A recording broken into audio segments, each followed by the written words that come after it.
Welcome! If you enjoy stories about family and choices, hit like, subscribe, and let's get started. It was the kind of place you didn't think about unless you had to. A place where time seemed to stand still, where the noise of the world didn't quite reach. Elias knew it was there, but it had been years since it had crossed his mind. It was a world that had become part of his past, a place he had once lived, but no longer belonged to. Until it did.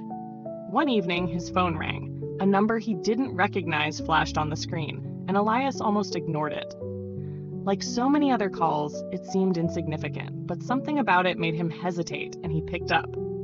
Mr. Elias Carter, this is the office of Theodore Carter. We regret to inform you that your brother has passed away. As his next of kin, we need you to contact us regarding his affairs. The words took a moment to register. Theodore, his younger brother. The one Elias hadn't spoken to in over a decade. The same Theo who had been there through everything, the brother Elias had left behind. There was a time when Elias thought Theo was just a part of his past, something he could forget about as he moved forward. But now, with those words ringing in his ears, that past came rushing back with a force he hadn't expected. He should have ignored the letter, should have thrown it away, just like all the others. But the weight of it, the reminder of everything he had walked away from, made him do something he hadn't done in years. He went back.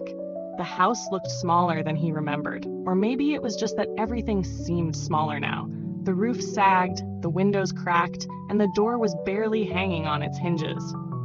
It had been abandoned for years, but the sight still left a mark on Elias. It wasn't the condition of the house that struck him, but the silence. The kind of silence that made you feel like you weren't just visiting, you were trespassing in a place that held memories better left undisturbed.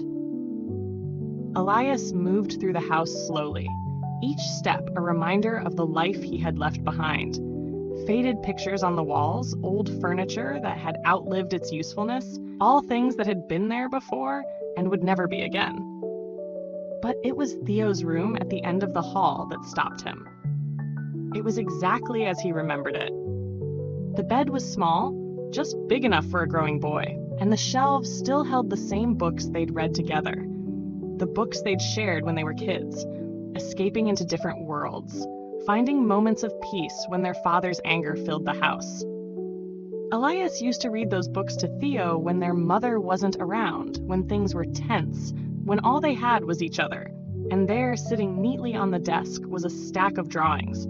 Elias picked one up without thinking. It was a simple sketch, a young boy with dark hair smiling lopsidedly, a figure beside him, smaller, quieter, holding his hand. Theo had drawn them together, over and over again.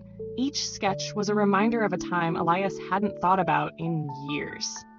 Some of the drawings were worn at the edges, others new, but all of them carried the same message. They were a part of something. Together. The way things used to be before life pushed them in different directions. Elias stood there, staring at the pictures, feeling something stir inside him. He wasn't sure what it was. Regret? Maybe. But more than that, it was the realization of how little he had truly understood about the relationship they shared. Theo had held on to that bond, had kept it alive, even when Elias had walked away without a second thought. There were dozens of drawings, some crumpled from age, some fresh, all depicting the same two figures, the same bond that Elias had let slip through his fingers all those years ago. Elias kept his eyes on the drawings, feeling the weight of the years press down on him. Each picture was a silent message from Theo, a call for something Elias had long since abandoned. He wasn't sure what he had expected to find in this old, dusty room, but it wasn't this. It wasn't the clear proof that Theo had waited quietly, patiently, for him to return. On the desk, nestled among the drawings, was a letter. It was simple, nothing fancy, just an envelope with Elias's name scrawled on it in familiar handwriting. He picked it up with a strange sense of hesitation, as if he already knew what it contained. The paper was well worn, like it had been handled 1,000 times, but the edges were still crisp. He opened it slowly. Dear Elias, I hope one day you'll come home. I know you don't want to. I know you don't need to. But I kept your room clean just in case. just in case you ever got tired of the world you've built and needed a place to rest. I tried to find you once. I came to the city, looked for your name, but you were harder to find than I thought. That's okay, though. I just wanted to know if you were happy. I hope you are. I wasn't lonely. I had my books and I had my drawings. But mostly, I had the memories of you, the ones from when things were better. The times you told me stories after Dad was angry, or when you let me sleep in your bed after Mom left. I don't know if you ever thought about me, but I thought about you. I never blamed you for leaving. I just hoped you'd come back one day. I guess I ran out of time. But it's okay, Theo. The letter dropped from Elias's hand, his fingers numb. The words blurred in front of his eyes, but it didn't matter. He didn't need to read it again. He didn't need to read it at all. The message was clear.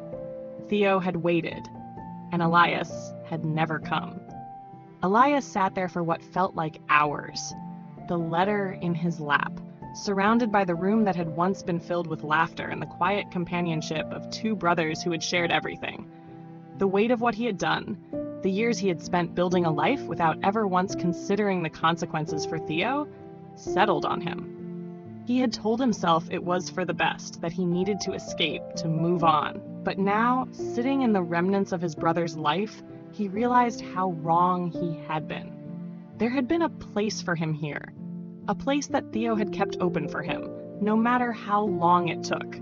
A place he could have come back to, a place where he could have been more than just the brother who abandoned his family.